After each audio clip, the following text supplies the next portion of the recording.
O tema escolhido para a 11ª aula do curso preparatório de Espiritismo é um livro da Federação Espírita do Estado de São Paulo, área de ensino da Federação Espírita do Estado de São Paulo. O assunto da 11ª aula, como eu ia dizendo, vai tratar de obsessão e desobsessão. Assunto pertinente, muito ligado ao problema da obsessão, é o perdão das ofensas. Então vamos começar com uma definição. A obsessão é uma grande dificuldade na prática do espiritismo. Domínio de alguns espíritos logram adquirir sobre certas pessoas.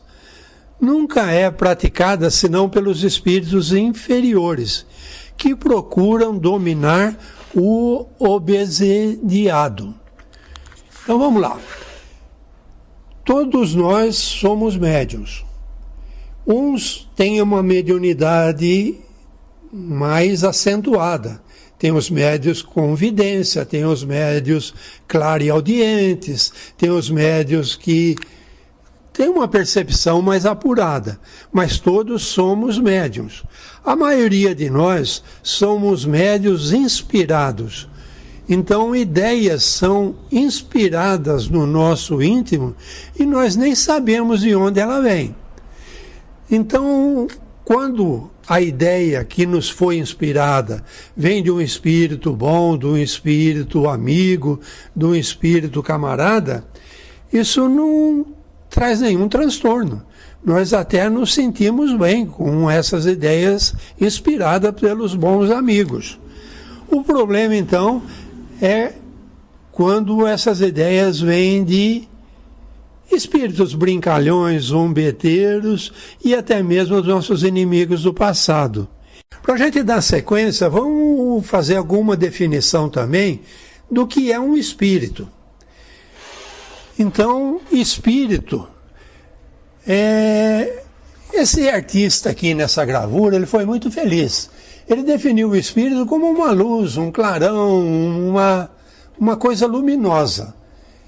Não tem forma definida, é uma luz. E uma luz é tão difícil de você definir o que é luz, como é difícil você definir Deus. Por quê? Porque Deus é uma coisa tão grandiosa, tão espetacular, que você fala que Deus é luz, Deus é energia. Agora vocês lembram lá na criação de Moisés, no 6º dia, ele diz que nós o criamos à nossa imagem, nossa semelhança. Então, esse nosso aí é o Elohim, é o Deus. Ele é espírito. Se ele criou o homem, a sua imagem, a nossa semelhança, então foi criado o espírito. Para um espírito intervir aqui no planeta Terra, para ele experienciar aqui no planeta Terra, ele usa da matéria espiritual do planeta Terra para fazer um corpo espiritual, que no espiritismo nós chamamos de perispírito. Então, aquilo que contém o espírito é constituído de matéria espiritual do planeta Terra. É matéria, tá? Espírito não é matéria. Por isso que eles definem como luz. Agora, esse perispírito, ele é a imagem do pensamento do espírito, tá? Bom, Deus é a inteligência suprema. E nós, os espíritos, o que nós somos? Seres inteligentes da criação. Foi o que os espíritos responderam para Kardec. Nós, espíritos, somos seres inteligentes da criação. Deus é a inteligência suprema. Nós é uma inteligência que não é suprema, mas somos uma inteligência individualizada. E nós, encarnados, temos um corpo de carne, ligado célula a célula ao perispírito. Então, o que eu penso molda o meu corpo espiritual. O meu corpo espiritual molda o meu corpo de carne. Isso daí explica, por exemplo, por que uma pessoa apresenta no corpo de carne uma deficiência, uma doença, Normalmente essa deficiência, essa doença, essa incapacidade, ela está no espírito, no ser inteligente. O ser inteligente molda o corpo espiritual. O corpo espiritual ligado célula a célula transmite ao corpo de carne o problema que o espírito apresenta. Então, como eu disse, os espíritos influenciam. Onde está escrito isso? Questão 459 do Livro dos Espíritos. Kardec pergunta: influem os espíritos em nossos pensamentos e em nossos atos?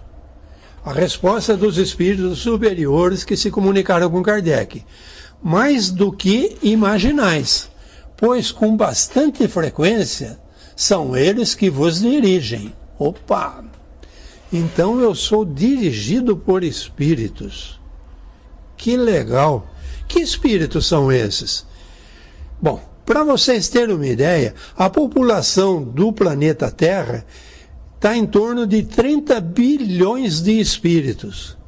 7 bilhões e mais um bocadinho estão encarnados no corpo de carne. E os outros tanto, 3 vezes mais, estão desencarnados, mas encarnados num corpo espiritual. Ele só tem perispírito, espíritos e perispírito, e uma terça parte disso daí, então espíritos, perispírito ligado a um corpo de carne. 7 bilhões e meio, então, corpo de carne. Quando morre o corpo de carne, ele continua no planeta Terra, habitando com um corpo espiritual, com o perispírito. Tá claro isso? Bom, então essa multidão de testemunhas, como disse o apóstolo lá na Bíblia, que nos rodeia, eles estão querendo de alguma forma interferir na nossa vida. Os bondosos, eles querem o nosso bem, eles são cuidadosos, eles procuram não afetar o nosso livre-arbítrio, eles nos inspiram boas ideias. Se nós não aceitamos as boas ideias que são inspiradas pelos bons espíritos, eles não forçam ninguém a nada não, eles respeitam o livre-arbítrio, eles ficam de prontidão. Assim que eu pedir ajuda a eles, eles estarão prontos a nos ajudar novamente, inspirando as boas ideias que só nos fazem bem. O problema, então, é a influência dos espíritos que não são tão bons.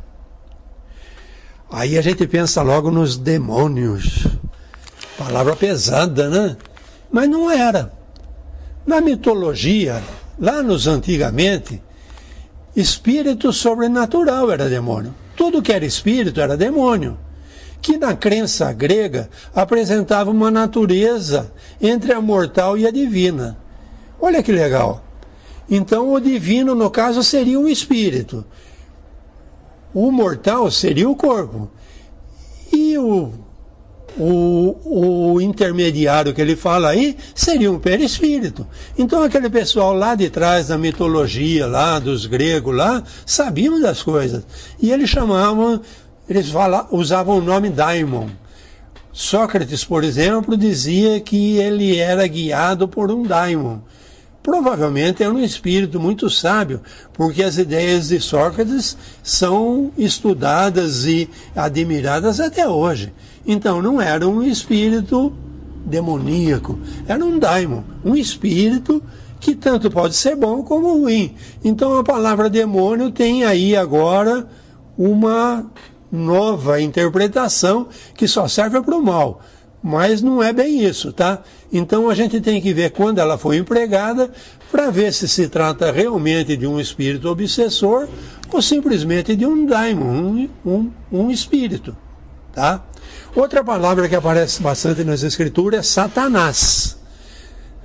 Então aí a gente, pegando os evangelhos, a gente vê Jesus enchendo a bola de Pedro, né?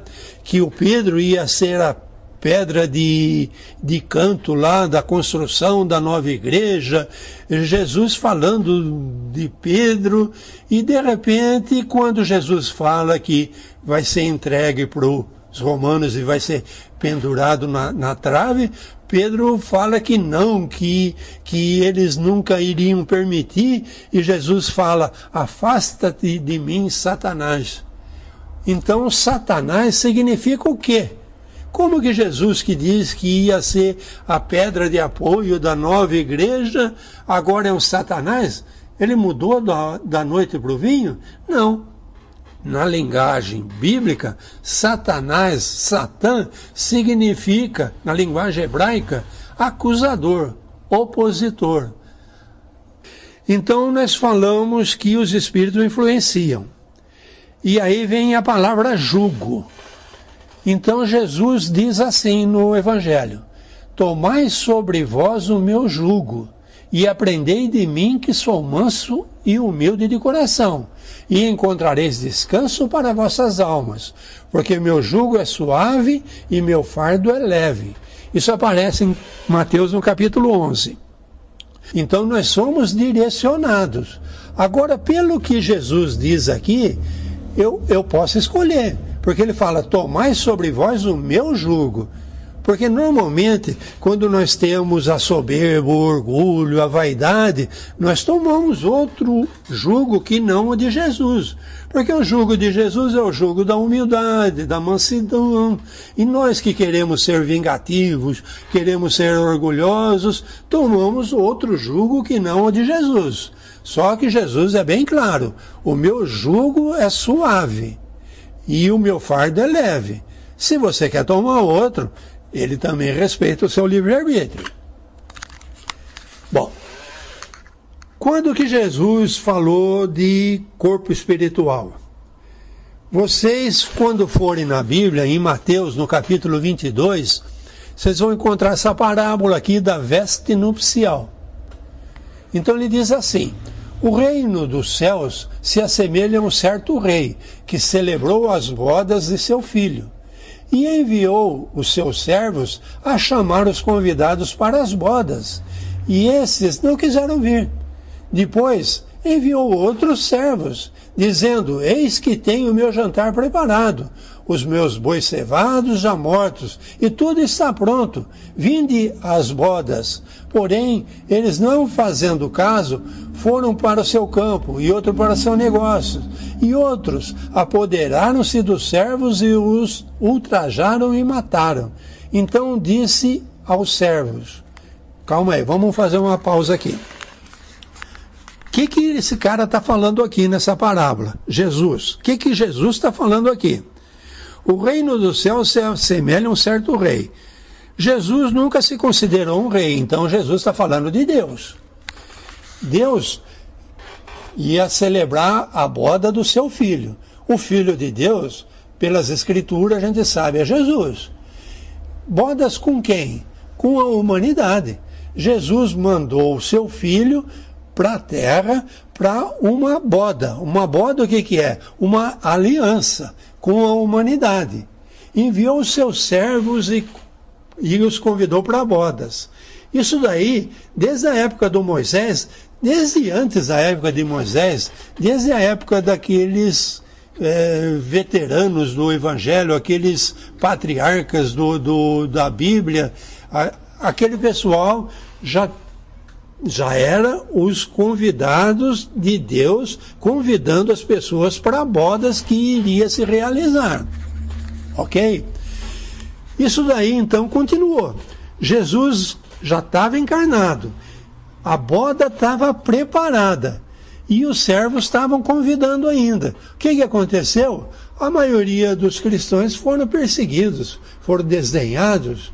Nós temos, depois da morte de Jesus, quiseram melar essa boda. Não vai acontecer a boda do filho do rei com a humanidade. Nós vamos pendurar esse cara aí num madeiro, nós vamos perseguir os cristãos. Então, está explicada a segunda parte da parábola. e outros, apoderando-se dos servos, os ultrajaram e mataram. Então até hoje a gente vê isso no nosso planeta. Cristãos querendo passar a mensagem do Cristo, querendo convidar os homens para essa boda nupcial e sendo perseguidos por isso. Vamos continuar. As bodas, na verdade, estão preparadas.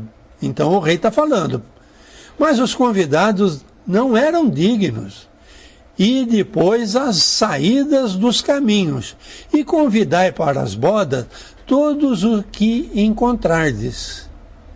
Então aí agora não vieram aqueles escolhidos, vão lá agora e convida todo mundo que vocês encontrarem. Então somos nós. É o fim dos tempos. A boda vai acontecer. Então nós estamos sendo chamados. Então aí agora não vieram aqueles escolhidos, vão lá agora e convida todo mundo que vocês encontrarem. Então somos nós. É o fim dos tempos. A boda vai acontecer. Então nós estamos sendo chamados. Os servos saindo pelo caminho, ajuntaram tantos quantos encontraram, tanto maus quanto os bons. E a festa nupcial ficou cheia de convidados. Então nós temos hoje no planeta, como eu disse, 30 bilhões de convidados. Que maravilha! Olha quanta gente. Tem bons e tem maus. O rei, entretanto, para ver os convidados, viu um homem que não estava trajado com a veste nupcial. Disse-lhe: amigo, como entraste aqui, não tendo a veste nupcial? E ele emudeceu. Então, olha aí o que está acontecendo. Veste nupcial, na minha interpretação e na interpretação da maioria dos espíritos, é o corpo espiritual. Então o rei, que é um espírito, um espírito consegue ver o pensamento, o íntimo, o que vai no íntimo de um outro espírito, observando o seu corpo espiritual. Então, quando o espírito se esforçou para ser pelo menos não tão ruim, não tão maldoso, ele já apresenta no seu corpo espiritual essa veste nupcial. Quando ele continua persistente na malignidade, na podridão, na perversidade, essa veste dele é muito parecida com o pensamento dele. Então, qualquer espírito consegue identificar que ele não tem a veste nupcial. Ele não está dignamente trajado para comparecer à festa. Disse então o rei aos servos: amarrai-o de pés e mãos, levai-o e lançai-o nas trevas exteriores. Ali haverá pranto e ranger de dentes, porque muitos são chamados, mas poucos escolhidos. O que eles estão falando aqui agora? O que Jesus quis dizer? Jesus era o cara, Jesus sabia. Jesus, ele é o governador planetário desde quando a bolinha de fogo lá na imensidão da galáxia começou a esfriar, formou uma crosta. Jesus já era o governador planetário.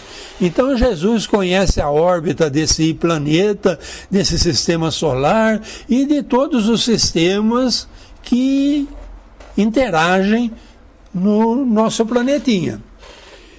E esse pessoal que sabe das coisas, sabe que a cada tantos mil anos, um certo corpo celeste, que os observadores, os estudiosos, tratam como uma estrela anã, parceira do nosso Sol.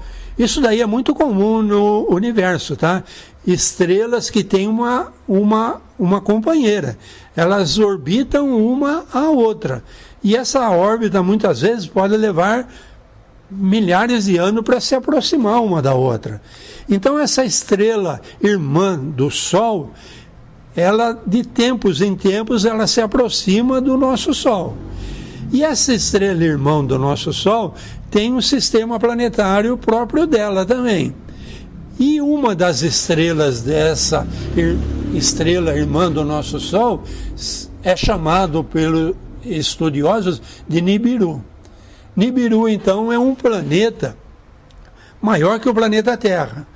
Ele não vai se chocar com o planeta Terra, ele vai passar nas proximidades. Então, pelo que Jesus está falando aqui, esses espíritos que não apresentarem a veste nupcial, quem são então? Aqueles maldosos, aqueles que não fazem questão nenhuma de se modificarem, aqueles revoltados, aqueles que não estão aptos a participar da festa, porque essa núpcia vai ser uma festa, minha gente. E essa núpcia está iniciando. O salão já foi preparado, a mesa está posta, os garçons já estão servindo, já tem música ambiente. A gente está vendo nas observações planetárias a época que nós estamos vivendo. Teve eclipse, teve alinhamento planetário, o pessoal que acompanha uma tal de frequência Schumann diz que nós estamos recebendo energias fabulosas que desde quando se observa nunca se viu energia desse nível entrar no planeta. Aí vocês vão falar para mim, mas como então tem tanta gente pessimista, desequilibrada, desanimada? Então, essas pessoas não abriram o portal para a recepção dessa energia da festa. Essas pessoas, elas insistem em usar um traje que não é um traje de núpcia, não é um traje apropriado para a festa.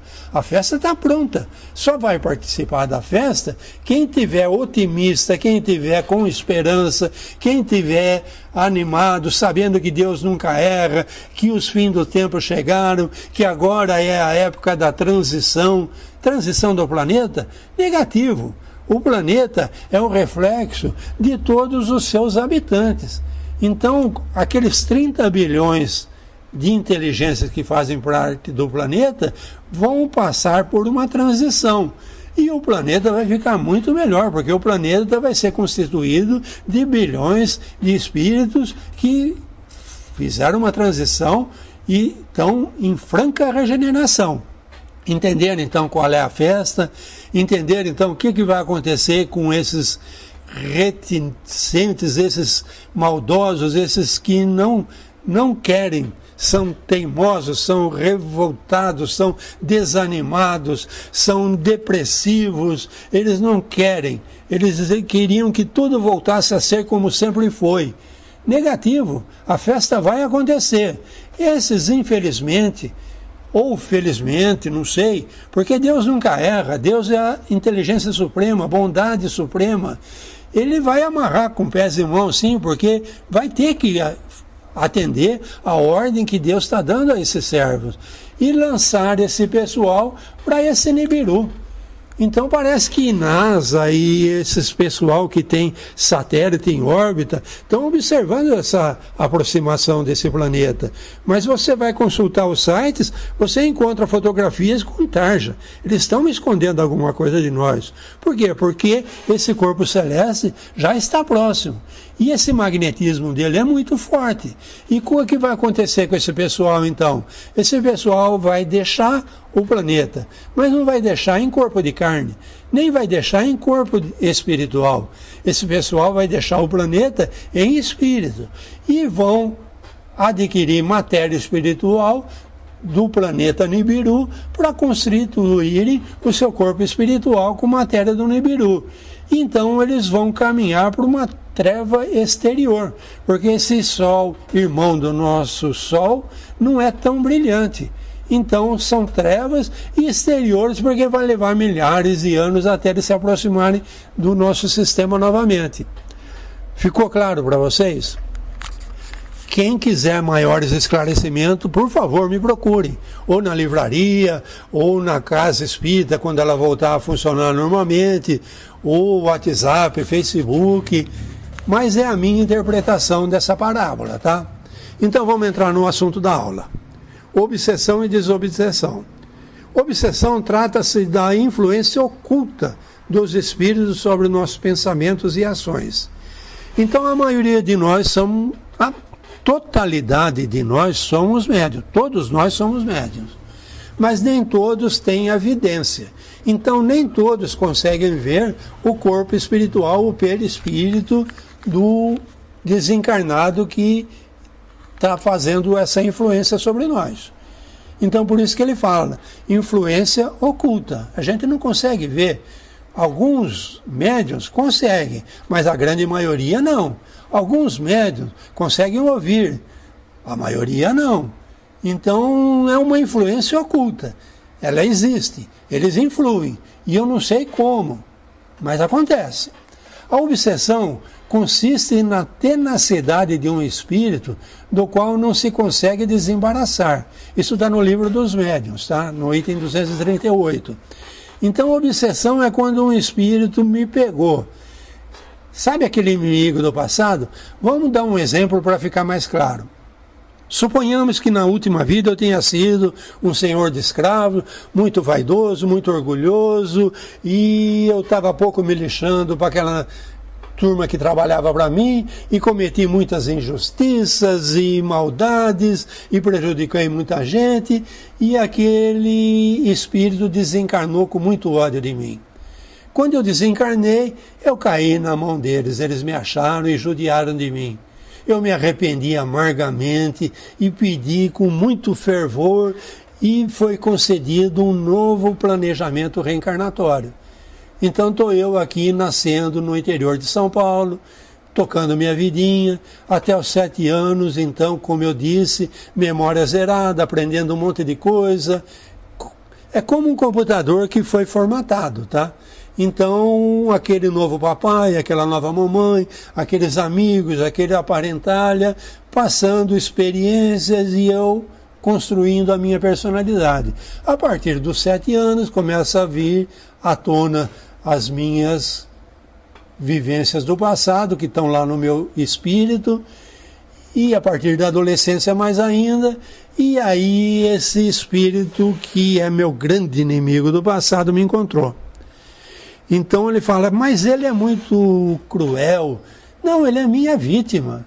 Lá no passado fui eu que fiz essa barbaridade com ele. Mas ele tem ódio, sim, é normal. O que eu fiz para ele foi terrível. É normal que ele ainda tenha ódio. Por esse ódio que ele tem, ele não pensou em mais nada. Ele nem se lembrou que ele tinha espíritos amigos que o amavam também, que ele nem sabe onde anda. Ele se dedicou o tempo todo com tenacidade a me encontrar para se vingar de mim. Então, como que eu me livro dele? Pedindo perdão.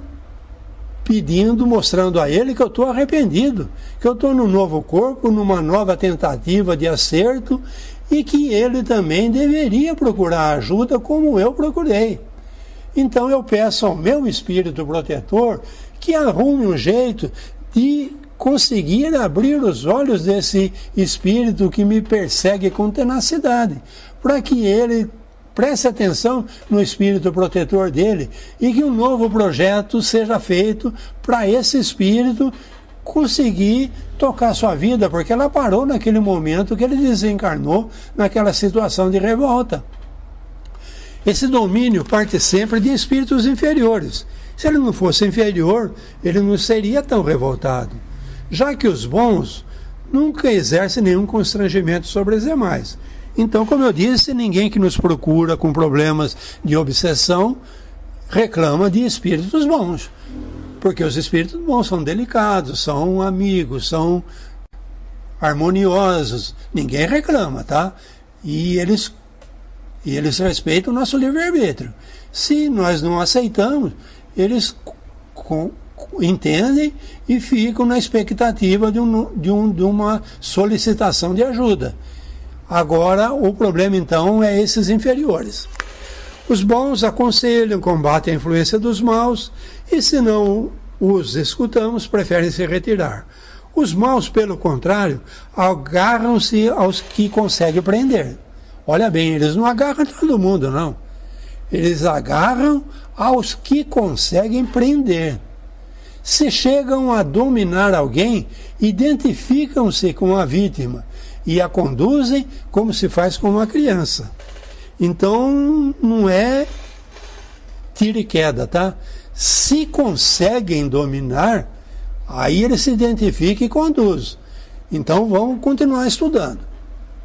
Não se trata de um problema novo, visto que temos vários casos relatados nos livros do Velho e do Novo Testamento da Bíblia.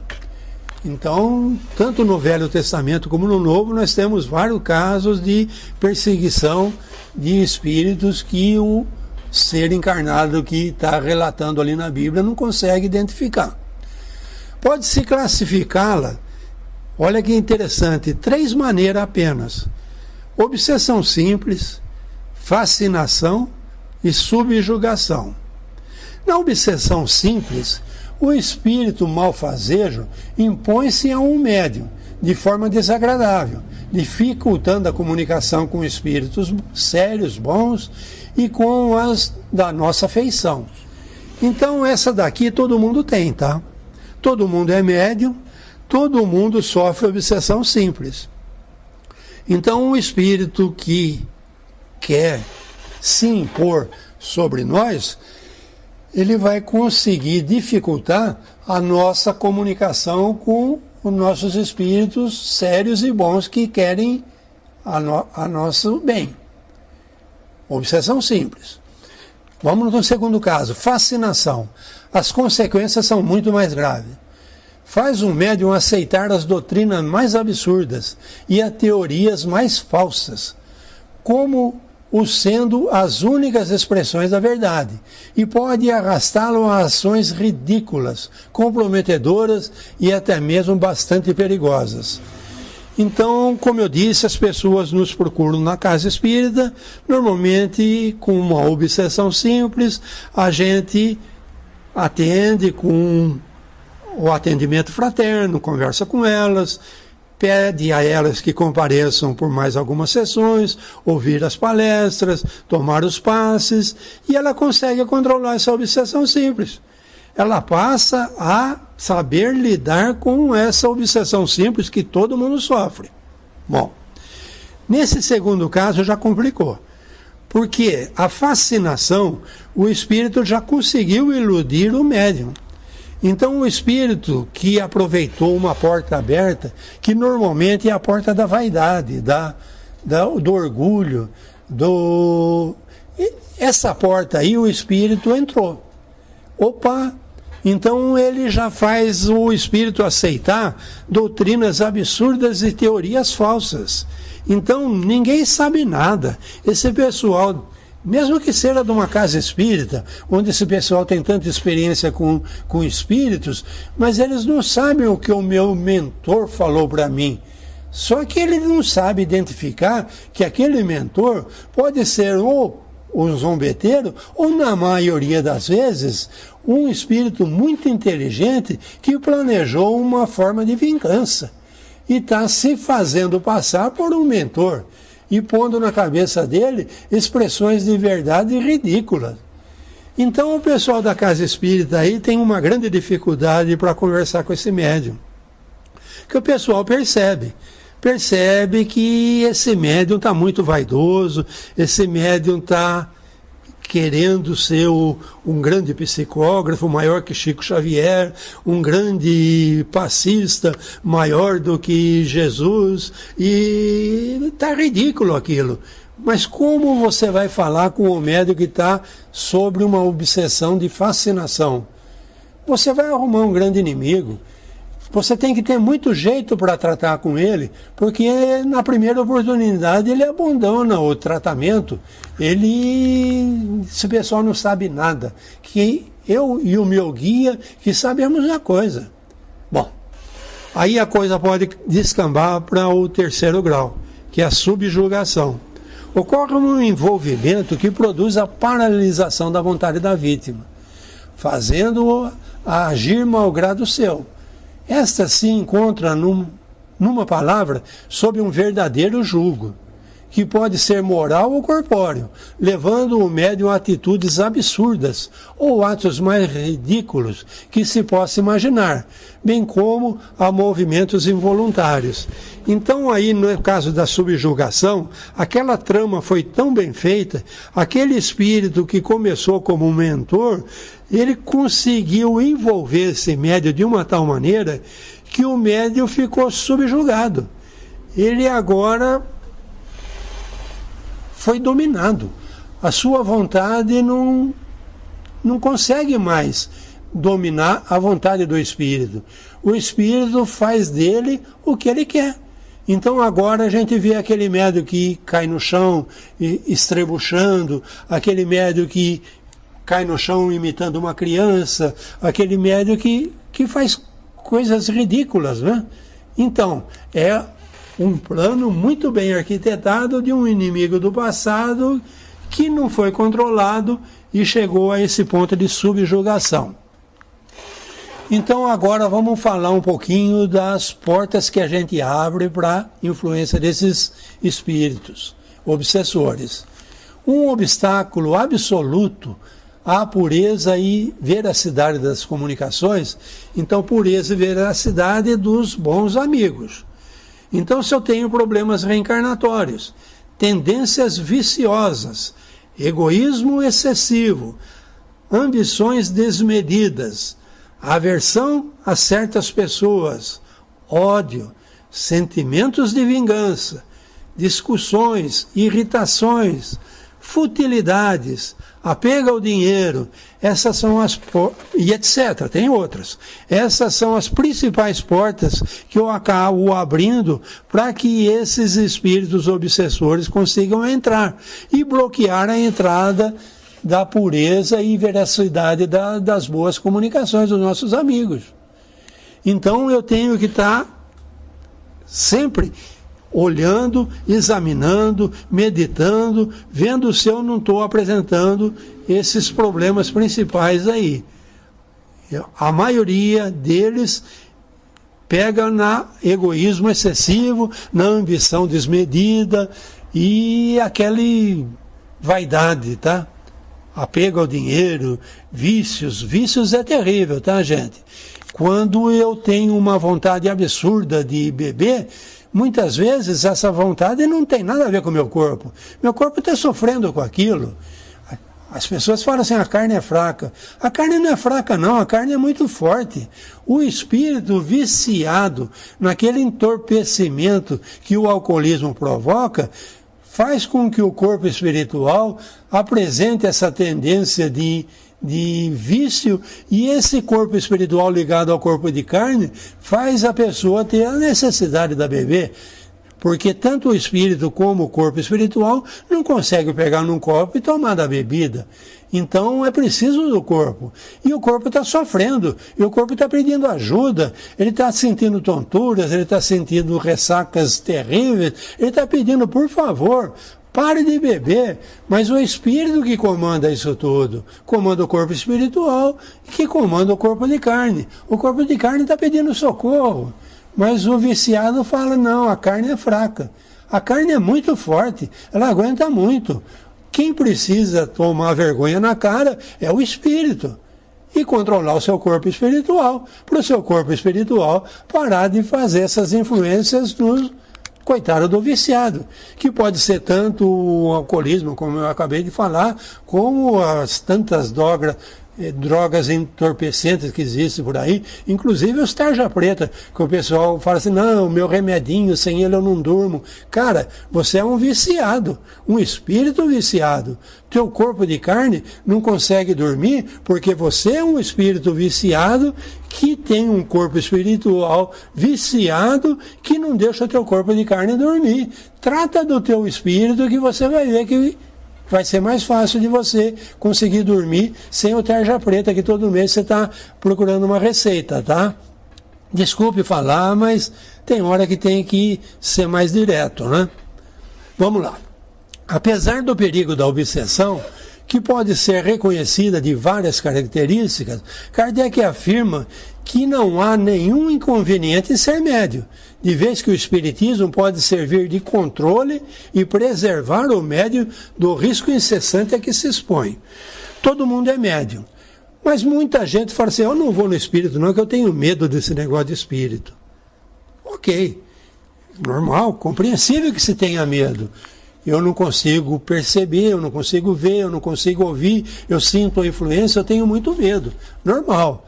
O que eu devo fazer então? Me afastar do espiritismo porque lá é um lugar que tem muito espírito? Negativo.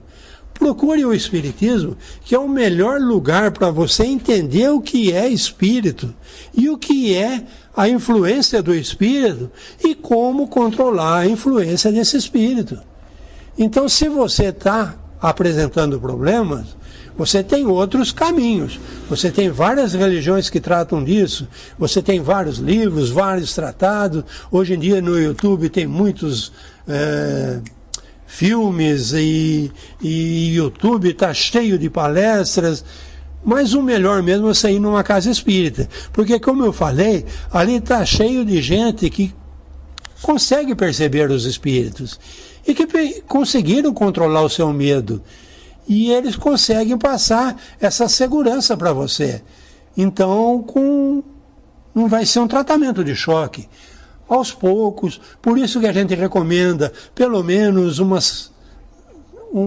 sessão de 3 ou 4 passes, porque pelo menos 3 ou 4 vezes você vai estar indo na casa espírita e ouvindo palestras, e ouvindo músicas, e conversando com pessoas simpáticas. Então isso daí é um processo lento, até você adquirir confiança suficiente para você controlar a influência desses espíritos em você, porque médium todos são, tá? Então não tenho medo da casa espírita. Melhor lugar para quem está sofrendo influência de espíritos não tão bons é a casa espírita. Obsessão simples. Não passa de um fato desagradável ao médium. Kardec aponta 2 medidas para se livrar da obsessão simples. Provar ao obsessor que não foi enganado por ele. Então eu senti aquela influência, por exemplo, no caso do vício. Vamos lá tomar uma cerveja, está tudo tão estressante, sexta-feira, estou cansado, vamos para o barzinho tomar uma cerveja. Você fala para o espírito assim, cara, você não me engana não, pô. Eu estou cansado sim, eu vou para minha casa, vou abrir um refrigerante, vou me congratular com a minha família. Vai enganar outro, cara. Não vou entrar na tua, não. É uma forma. Segundo, apelar fervorosamente aos bons espíritos, que lhes são simpáticos, suplicando-lhe a assistência. Então essa influência, às vezes, é tão grande que eu não consigo. Por mais que eu falo que eu não vou ao barzinho, eu acabo, essa influência é muito forte. Então, por favor, entrem em oração. Não precisa ajoelhar no chão, levar as mãos aos céus. Não, com o pensamento. Nós somos os seres inteligentes da criação. O nosso pensamento é tudo. Ajoelhar ou não ajoelhar é supérfluo. É bobagem. O que interessa é o teu pensamento. Pensamento firme naquele amigo espiritual que você tem certeza que existe. Então, por favor, meu amigo, a influência está muito forte. Me ajude. Ajude a convencer esse espírito que o que ele está fazendo é prejudicial a ele mesmo. Ele precisa tratar esse problema de vício que ele tem. Isso tudo para o caso do vício, né? A obsessão, então, ela pode acontecer de outras formas também. Então, sempre é o mesmo caso, tá? Primeiro, provar ao espírito que ele não conseguiu enganar ninguém. Segundo, se mesmo assim está difícil, peça ajuda ao seu anjo guardião, ao seu amigo espiritual. Na fascinação, só uma coisa a fazer: convencer a vítima. Então, aí agora alguém que está próximo ao médium vai ter que convencê-lo que ele foi enganado, porque ele não consegue perceber que ele está sendo enganado, e reverter a sua obsessão para o grau de obsessão simples. Como eu disse, a obsessão simples todo mundo vai ter sempre, o tempo todo. Todos vão ter. Agora, o médium fascinado, se ele for na casa espírita, o pessoal que tem experiência com a mediunidade vai perceber e vai conseguir um jeitinho de fazer ele reverter essa obsessão para o grau simples. Ó, cara, você está sendo fascinado. Presta atenção. Talvez as coisas não sejam bem assim. Olha esse livro aqui, olha essa palestra aqui, veja aquele que aconteceu comigo. O médium pode passar, inclusive, a experiência pessoal dele.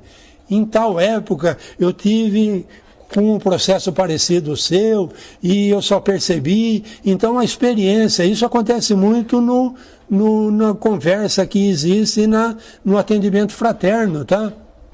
Muito bem. Então, outro meio é esse. Se você não frequenta a casa espírita, procure ajuda aonde você frequenta. Não sei se numa igreja evangélica, numa igreja católica, num padre, num budista, você vai precisar de ajuda, porque você está num processo de fascinação, tá? Se não, impossível, dada a própria postura do obsedado, refratário a qualquer conselho ou orientação. Então, quando você chega nesse caso aqui de fascinação, você fica refratário. Ninguém sabe nada. Quem sabe tudo sou eu. Todos são inferiores a mim. Foi a porta da vaidade que o espírito obsessor encontrou aberta e dominou. E no caso da subjugação corpórea, tá? Aí o médium já não está tendo mais nem controle do corpo dele. O espírito está jogando ele no chão, está dando aquele estremelique bárbaro, a coisa está terrível pro lado dele, tá? Aí, só mediante intervenção de uma terceira pessoa, por meio do magnetismo ou pela força da sua própria vontade. Então, esse caso aí é caso de desobsessão. Como que é feito um trabalho de desobsessão na casa espírita? O médium que está passando por um processo de obsessão é convidado, no nosso caso, na nossa experiência na casa de oração, a participar de uma reunião no salão principal da casa, onde estão reunidos outros médiuns que sofrem o problema de obsessão e espíritas mais experientes.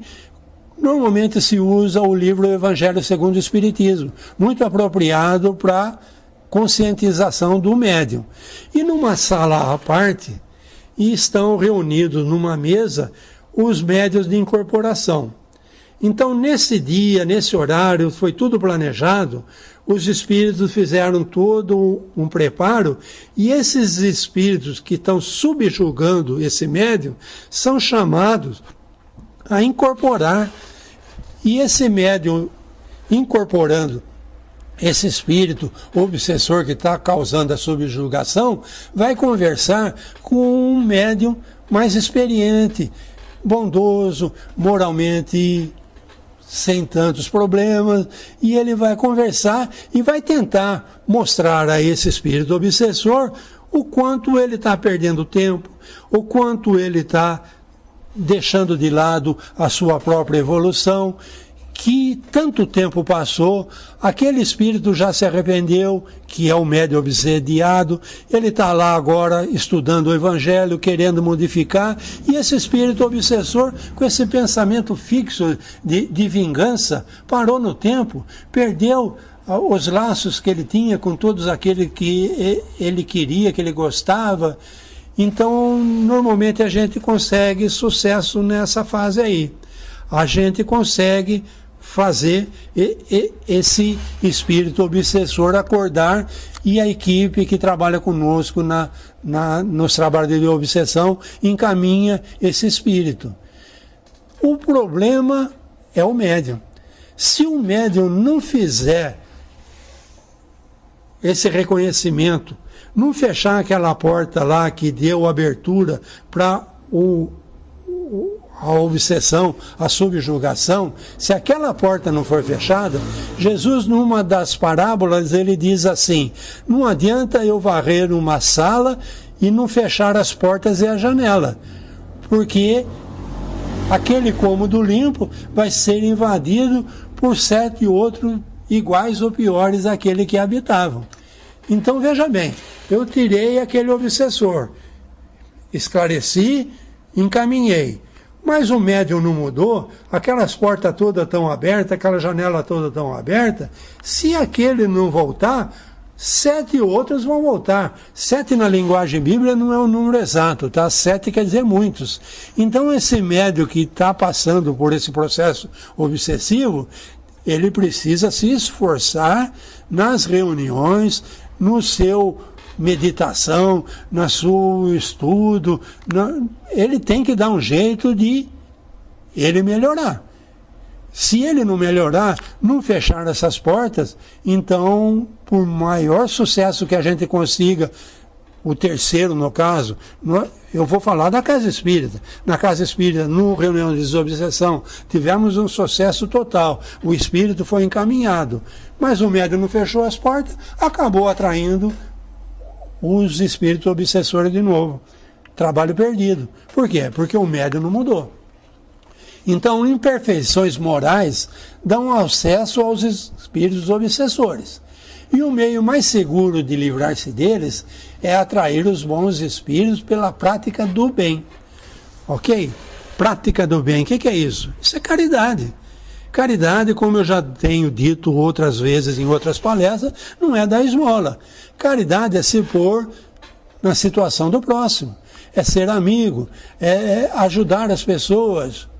Então a cura ou autocura, então olha bem, eu falei dos casos simples e dos casos graves, mas para todos eles tem cura e para todos eles tem autocura.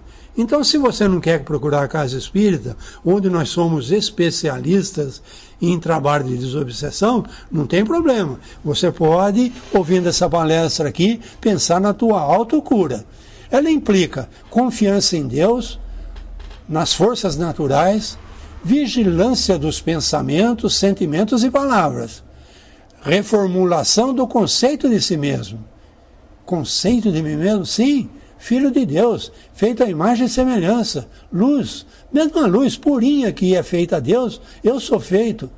Conceito de si, mudança na maneira de encarar o semelhante. É meu irmão, não é meu inimigo, é meu irmão.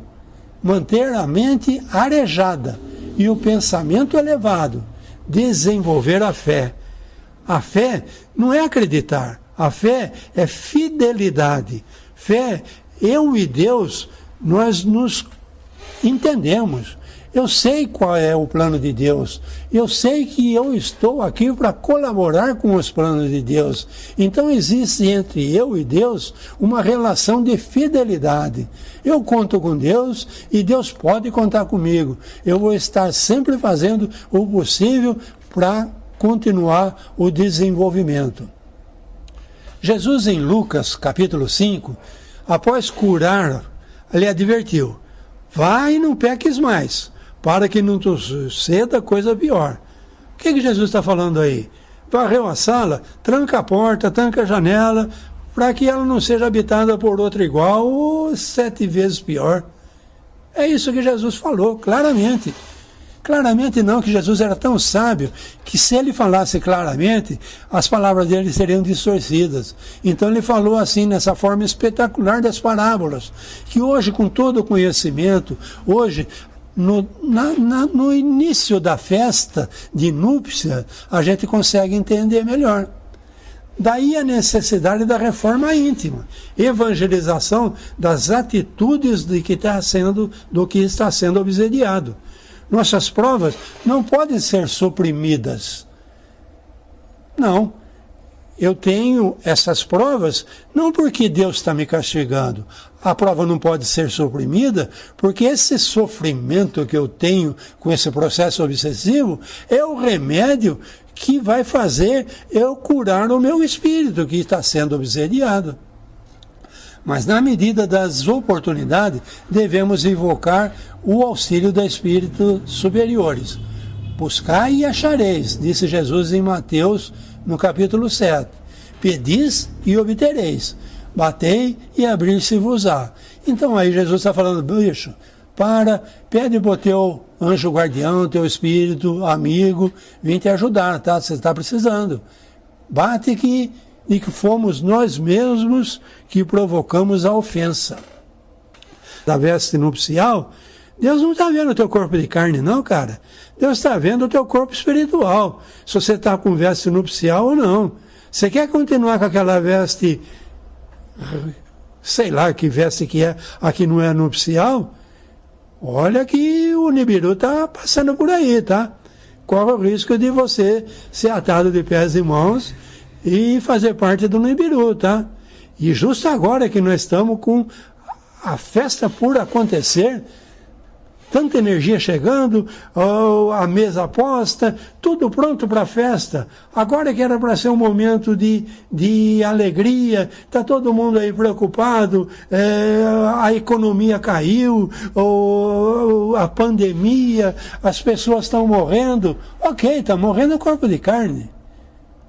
O corpo de carne da pessoa animada, da pessoa otimista, da pessoa alegre, ela nem percebe que ela morreu. Ela continua na vida espiritual, otimista, alegre, animada, ela vai procurar algum trabalho, ela vai procurar algum estudo, e a vida continua. Porque a vida, como diz os evangelhos, ela é única. Ela nasceu lá na tua individualização, quando se tornou espírito simples e ignorante, e ela vai continuar pela infinidade dos tempos. Né? Só se vive uma vez, com vários corpos de carne. Sair de um corpo de carne é tirar uma veste que não serve mais. E você vai continuar com a tua veste perispiritual, que eu espero que seja brilhante já, que seja uma veste de núpcias, porque a festa está começando, tá, gente? Nós tivemos todos os motivos para nos desanimarmos. Mas agora está na hora da gente pensar nessas parábolas de Jesus, o recado foi dado, os trabalhadores do Senhor estão fazendo os últimos convites, tá? Quem não aceitar o convite, quem não quiser pelo menos trocar a veste por uma veste nupcial, lamento, mas o Pai, na sua bondade infinita, providenciou um planeta de acordo para esse pessoal continuar o seu progresso espiritual nas trevas exteriores, onde haverá choro e ranger de dentes. Porque Deus é mau, está castigando? Não, porque você não quer trocar de veste. Troca de veste, entra na festa. Então vamos lá, é o único que será levado em conta, pois Deus não se contenta com aparências. Ele sonda o fundo dos corações e o mais secreto dos pensamentos. O rancor é sempre um sinal de baixeza e de inferioridade. O verdadeiro perdão se reconhece pelos atos, muito mais do que pelas palavras, conforme a palavra do apóstolo Paulo na mensagem acima. Tá bom então, meus irmãos? Então, para escrever essa lição, o pessoal que preparou essa lição da Federação Espírita de São Paulo, a FESP, Federação Espírita do Estado de São Paulo, ela usou o Livro dos Médiuns, o Evangelho segundo o Espiritismo, e eu, quando preparei a lição, usei um pouco do Livro dos Espíritos também, tá? Tá bom então, meus irmãos? A partir da próxima segunda-feira, eu começo a postar as primeiras lições desse curso, então. Já foram apresentadas 10, como eu disse, elas estão gravadas em áudio no Facebook da página Ler Livros, Revistas, Papelaria. E eu vou fazer a edição, vou transformar então em vídeo parecido com esse daqui e vou apresentar um a cada próxima segunda-feira. Até lá então, meus irmãos, fiquem todos com Deus. Pensem bem se vocês já estão com a veste nupcial. Se não tiver, dá um jeitinho, troca essa veste aí, cara. Dá tempo ainda. A festa está para começar. Vamos lá. Veste a veste nupcial. Vem para a festa. Até lá, meus irmãos.